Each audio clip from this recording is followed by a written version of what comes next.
مجھے بچپن میں ماحول ملا کتابوں کا، اخباروں کا، رسائل کا، اور پڑھنے کو بہت کچھ ملا.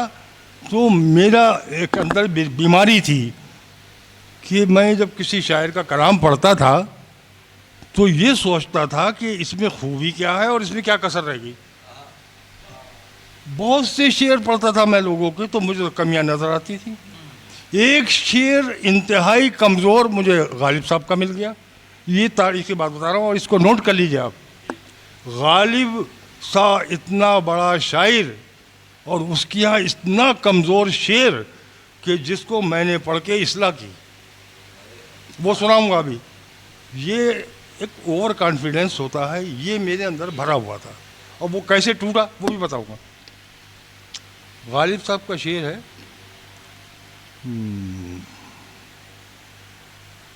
کیا دیکھیے،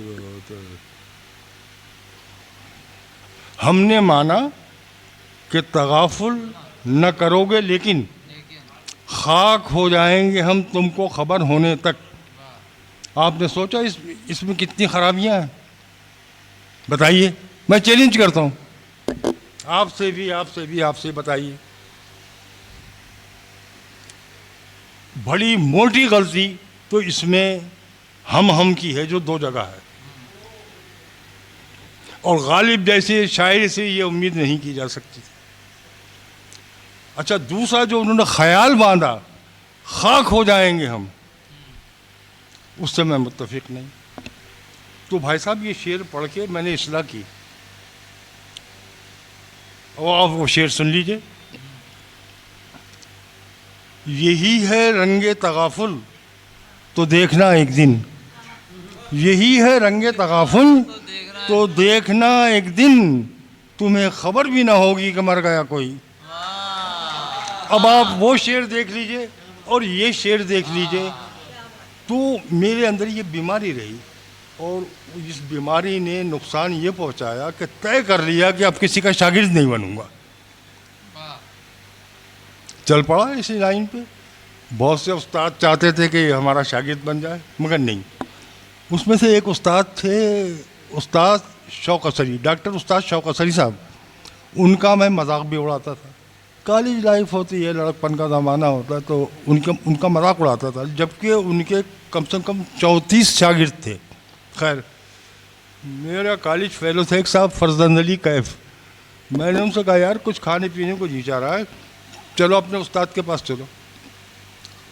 ہنسا اور ہم دونوں آ گئے.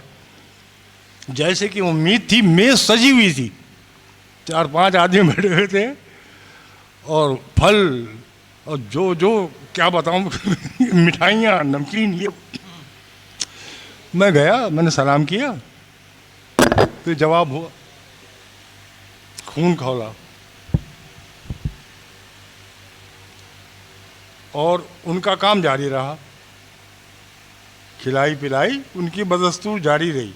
اب آپ سوچئے کہ کتنا خون کھولا ہوگا، جوانی کا زمانہ، اور یہ انداز ان کا کہ میں نے سلام کیا تو سر ہلا دیا، اور یہ نہیں کہا کہ آئیے شامل ہو جائیے. خون کے سے گھٹ پی کے رہ گیا. جتنا برا بھلا کہہ سکتا تھا میں نے کہا تھا آئندہ مشاعرے میں پڑھنے نہیں دوں گا استاد تمہیں. اور وہ میں بتاؤں گا کہ پلٹا کیسے کھاتا ہے آدمی، انسانیت کیسے جاگتی، یہ بات بتانا چاہ رہا تھا. وہ ناشتے سے جب فارغ ہو گئے تو چپراسی سے کہا کہ یہ سامان اٹھائیے، اور جو چیزیں ہم نے استعمال کی ہیں وہ سب لائیے. اور اس سے کہا کہ یہ کرسی صاف کرو، اور اس سے کہا کہ آپ بیٹھیے. اب آپ کیا سوچ کے آیا تھا اور کیا کام ہوا. میں نے کہا یار اس سے بڑا استاد نہیں ہو سکتا. اب وہ مذاق سب ختم تھا، آیا تھا مذاق کرنے کے لیے. تو انہوں نے ایک شعر دیا، کہا کہ میں تمہیں ایک مصرع دیتا ہوں، اور اگر اس پہ مصرع لگا دیا تم نے تو تمہیں شاگرد بنا لوں گا میں.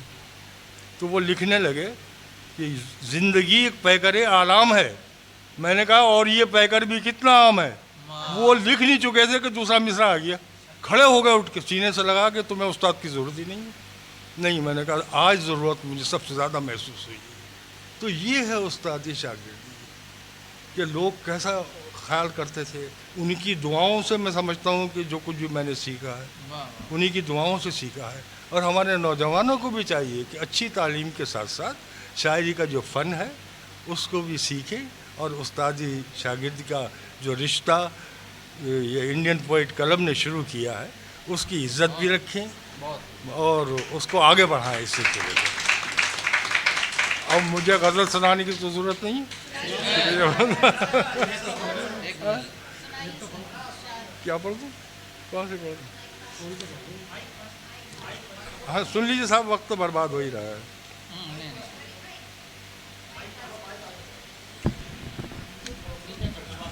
چل یہ میں ایک اس وقت میرے پاس ایک پڑھی پڑھائی ہے غزل ہے، شاید بہت سے لوگوں نے سنی نہیں ہوگی، خاص طور سے ان نوجوانوں نے. سن لیجیے چھوٹی سی.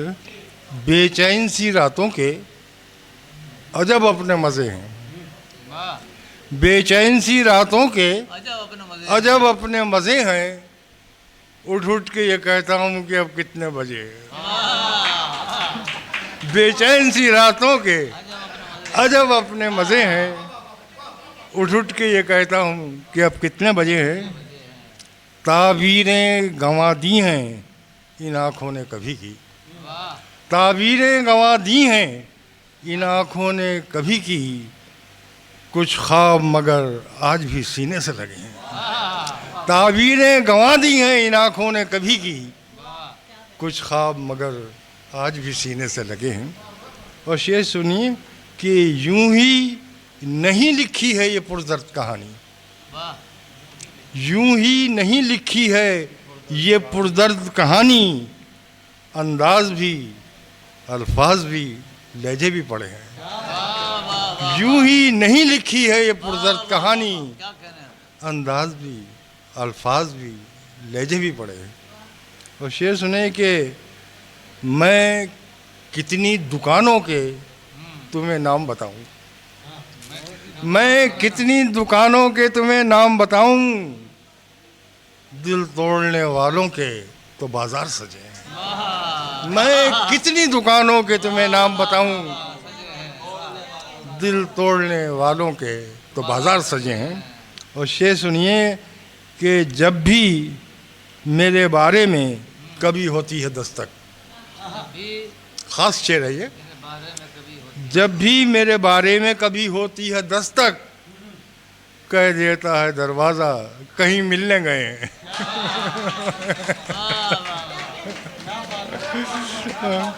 جب بھی میرے بارے میں کبھی ہوتی ہے دستک، کہہ دیتا ہے دروازہ کہیں ملنے گئے ہیں.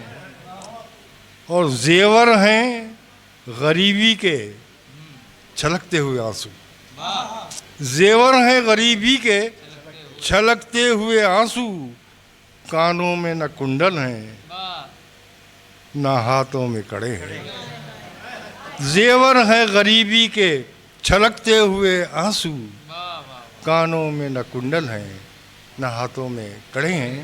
اور شعر سنیے کہ بس اتنا ہے طالب میری محفل کا تعارف، بس اتنا ہے طالب میری محفل کا تعارف، کچھ زخم پرانے ہیں کئی زخم نئے ہیں.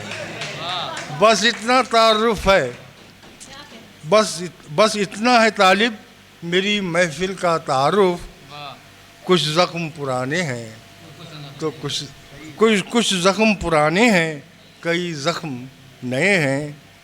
بے چین سی راتوں کے عجب اپنے مزے ہیں، اٹھ اٹھ کے یہ کہتا ہوں کہ اب کتنے بجے. شکریہ بہت بہت. اب آ جائیے صاحب.